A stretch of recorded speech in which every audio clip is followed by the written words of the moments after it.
Welcome back, I'm AZNHCKR, cybersecurity true crime every week. Before we get into it, a quick word about something you need to know. The story you're about to hear started with one password. Just one, pulled from the database somebody dumped on the dark web years before the attack.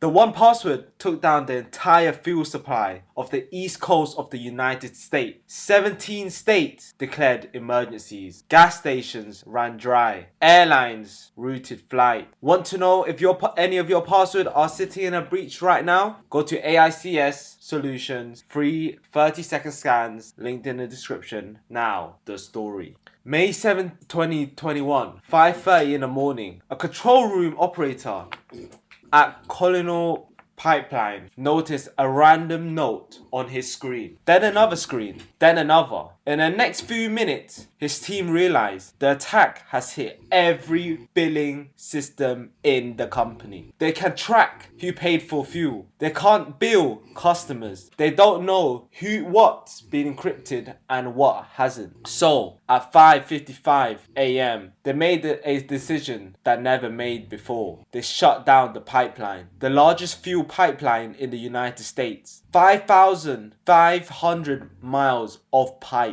45% of all gasoline, diesel, and jet fuel consumed on the entire east coast of America cut off. For the next 6 days, gas stations from New Jersey to Florida would run out of fuel. The presidents of the United States would declare a regional emergency. The price of gas would spike, and the FBI would be tackling a Bitcoin wallet halfway around the world. This is the story of a hacker group called DarkSide, nearly broke America's fuel supply, and how they got it all back. The Colonial Pipeline hack. To understand why this hack mattered, you need to understand the company. Colonial Pipeline is one of the kind of infrastructure most people have never heard of until it stops. A private company founded in 1962 that owns and operates the single largest petroleum pipeline in the United States. The pipeline runs from Houston, Texas, all the way up to New York Harbor. 5,500 miles buried. Mostly it carries refined petroleum product, gasoline, diesel, heating oil, jet fuel, at about 5 miles per hour. Slow but enormous. About 100 million gallons every single day. If you live anywhere in the United States, East Coast, there's a good chance the fuel in your car last week came through Colonial. About 45% of all fuel consumed in that part of the country runs through one pipeline. There's one real alternative. Tankers can replace some of it. Trucks can replace some of it. But if Colonial goes down for more than a few days, the system runs out of capacity and the East Coast starts running on fume, which is exactly what happened. The attacker called themselves DarkSide. They weren't lone hackers, they were a business. A specific kind of business that had become enormously profitable in the early 2020s. Ransomware-as-a-service. Here's how it worked. DarkSide built the ransomware, the actual malware that encrypts files and demands payment.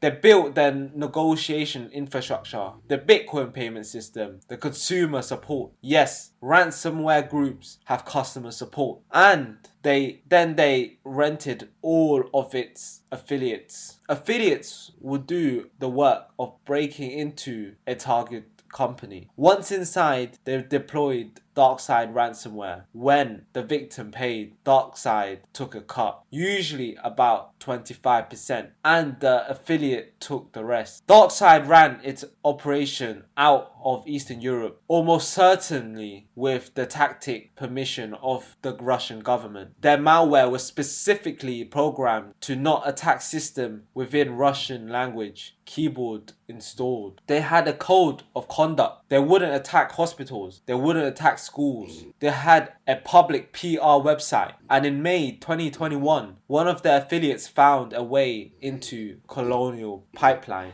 So how did they get in? Not a sophisticated zero-day exploit, not a phishing email, not insider help. A single password. Colonial had a VPN, a virtual private network, that some of its employees used to connect to the internal system from home. Standard corporate setup. One of these employees' account had a password that had been compromised in a different, unrelated breach years earlier, probably from another website. That username and password combination ended up in one of those huge dumps that get traded on the dark web forum. The employee had reused the password or had never changed it. We don't know exactly, but by 2021, that login was on the credential list that DarkSide affiliates were buying of tens of dollars. Worse, the VPN had no multi-factor authentication, no second device check, no hardware key, just username and password. On May 7th, an attacker logged in with a stolen credential, walked into Colonial internal network, escalated privileges, and 12 hours later, deployed the ransomware. The single point of failure of one of the most critical pieces of America infrastructure was a forgotten password on a personal email account from years before.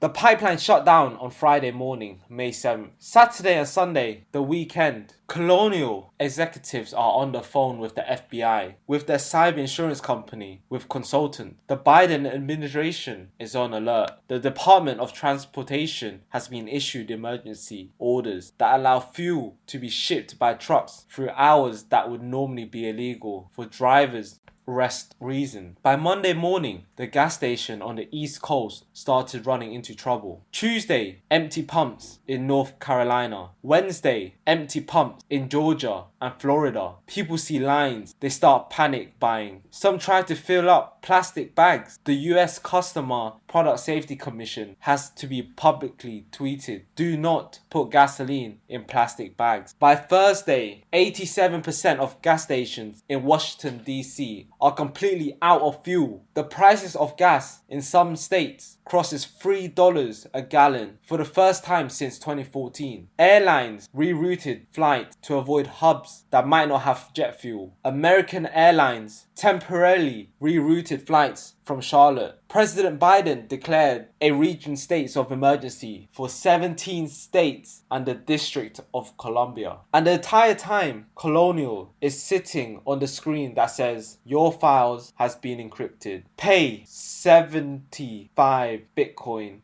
to receive the decryption key. This is where it gets uncomfortable. The official US government position, written by both the FBI and the Treasury, is that companies should not pay ransomware demands. Paying funds, organized crime, paying encourage more attacks. Colonial paid. Within a day of the attack, they wired the equivalent of $4.4 million in Bitcoin to a wallet controlled by DarkSide. The reasoning, according to Colonial CEO Joseph Blount, was simple. They didn't know how long restoring the backups would take. They didn't know if the backups themselves have been corrupted. The country was running out of gas. They made the call. DarkSide, the decryption tool. It's barely worked, according to multiple reports. The tool was so slow that Colonial ended up restoring most of their system from their own backup anyways. They paid $4 million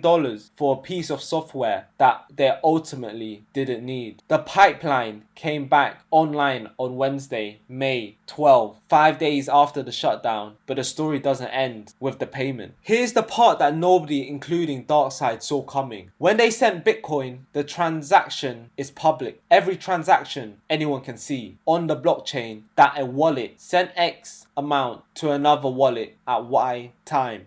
The transactions are pseudonymous. You don't know whose wallet it is, but the flow of money is visible to anyone with an internet connection. The FBI been quietly developing capabilities to trace this flow for years. When Colonial paid the ransom, the FBI was watching. They watched the 75 Bitcoin move from Colonial wallet to a DarkSide wallet. Then they watch it get split up. Then they watch some of it move to a wallet they were able to obtain access to through a method the FBI had never publicly explained. Through most of security researchers believe they recovered private keys from an exchange.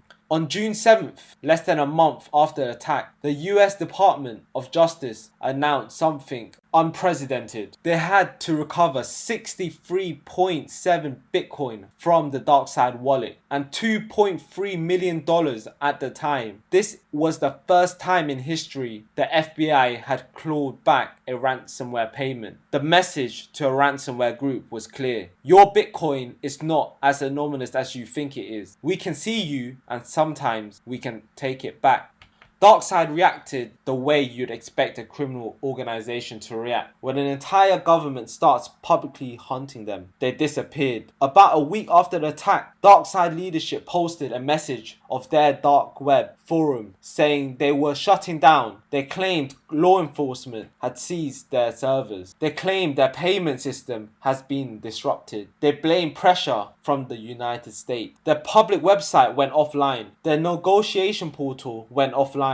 Affiliates stopped being paid. Security researchers are split on whether this was a real takedown or a tactical retreat. Either way, DarkSide as a brand stopped operating within 10 days of the Colonial attack. But the operators themselves didn't disappear. Most of the same people, the same code, the same infrastructure, simply rebranded. A new group called Blackmatter emerged later that year. Then Black Cat, then alphv. Same operators, new logos. You don't take down ransomware by taking down a brand. You take it down by changing the math on whether crime pays, which with the Colonial clawback the FBI started doing. Colonial, after this, did what every company should do after a near extinction level incident. They hired a chief information security officer. They rolled out multi-factor authentication across every employee account. They isolated their billing system from their operation system so that a future ransomware attack on the IT side wouldn't force them to shut down the actual pipeline. They invested over $200 million in cybersecurity upgrade. The US government responded too. The Transportation Security Administration issued a new mandatory cybersecurity directive for pipeline operators. The first pipeline cybersecurity had been federally regulated. The White House launched a ransomware task force and a clear new policy emerged. Pay if you must, but expect that we, the federal government, will try to take back that money. Joseph Blount, Colonial CEO, testified before the US Senate that June. Asked why we paid